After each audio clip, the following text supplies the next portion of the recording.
한다는 거에 뭐 약정이 되어 있지 않는 이상 그렇게 해서 세금 빼줘놓고 안 팔 수도 있잖아요. 사실은 더 이 시세 상승할 때까지 기다릴 수. 오늘 세미나 주제는 이혼재산 분할 때 부동산 가액에서 양도소득세 공제 주장이 가능하냐 하는 겁니다.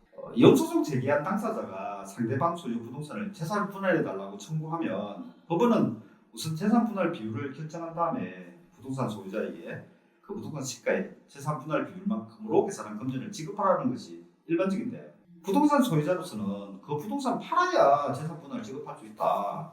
부동산 팔면 양도소득세 나오는 거 아니냐? 그럼 양도소득세만큼 뺀 나머지 금액에 재산 분할 비율만큼으로 계산한 금전을 지급하는 게 맞다라고 주장하는 게 이제 부동산 가액에서 양도소득세 공제 주장이거든요. 실제 사례를 한번 볼까요? 재산 분할의 주된 대상이 된 부동산을 남편이 소유했고요. 그 부동산을 매수할 때는 17억이었는데 세월이 많이 지났죠. 현재 시세가 감정해 보니까 39억 원이었습니다. 그러다 보니까 이제 최초 매수가와 현재 시세와의 차익이 약 22억 원이 됐고요.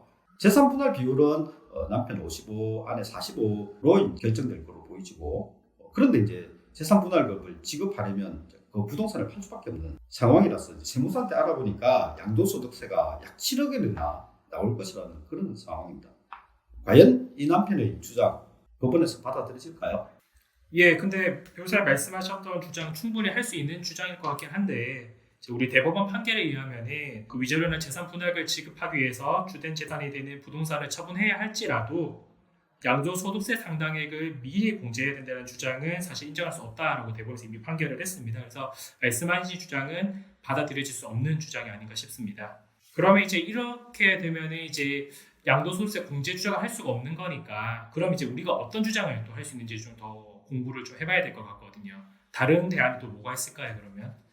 뭐 여러 가지 방법이 있을 수 있는데, 일단 그 민법 제839조 제2항에 보면 가정부부는 당사자의 청구하여 당사자 쌍방의 협력으로 이룩한 재산의 액수, 기타 사정을 참작하여 분할의 액수와 방법을 정한다고 규정하고 있습니다.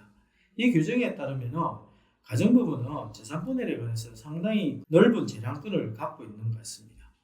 그래서 이와 관련해서 법의 실무제도에 보면 금전 지급에 의한 재산 분할의 경우에는 일시지급 외에도 재산 분할 총액을 정하고 이를 일정 기간 나누어 지급하도록 하는 분할 지급의 방식이 있습니다. 그러니까 한꺼번에 돈을 주지 말고 조금씩 나누어서 주는 방법을 우리가 생각해 볼 수 있습니다. 네, 그리고 분할 지급뿐만이 아니고 이제 정기 지급도 이제 가능하거든요. 그러니까 언제부터 그리고 끝나는 시점 정해서 매월 얼마씩 지급해라라는 정기 지급도 가능하니까 이런 방법을 활용해 볼 수 있을 것 같고, 그리고 지금 문제가 어차피 이제 돈으로 분할해 주는 경우에 발생하는 문제이기 때문에 재산 분할 자체가 돈으로 주는 거 말고 현물, 물건으로 나누는 거, 그러니까 지분으로 나누는 거, 그리고 경매에 의한 분할도 가능하기 때문에 또 이렇게 양도소득세가 굉장히 고액으로 나올 것 같다라고 하면 현금 분할만을 뭐 생각할 건 아니고 지분 분할로 할지 아니면 경매 분할로 할지에 대해서도 또 의논을 해서 정하면 좋을 것 같습니다. 특히 이제 주된 재산이 부동산인 경우에는 뭐 바로 처분해서 현금화하기 어려운 상황이 발생할 수 있기 때문에 이런 부분에는 우리가 여러 가지 방법, 지금까지 이야기하셨던 분할 지급, 정기 지급 뭐 이런 부분들을 모두 이제 충분히 고려해서 사용하면 될 것 같습니다.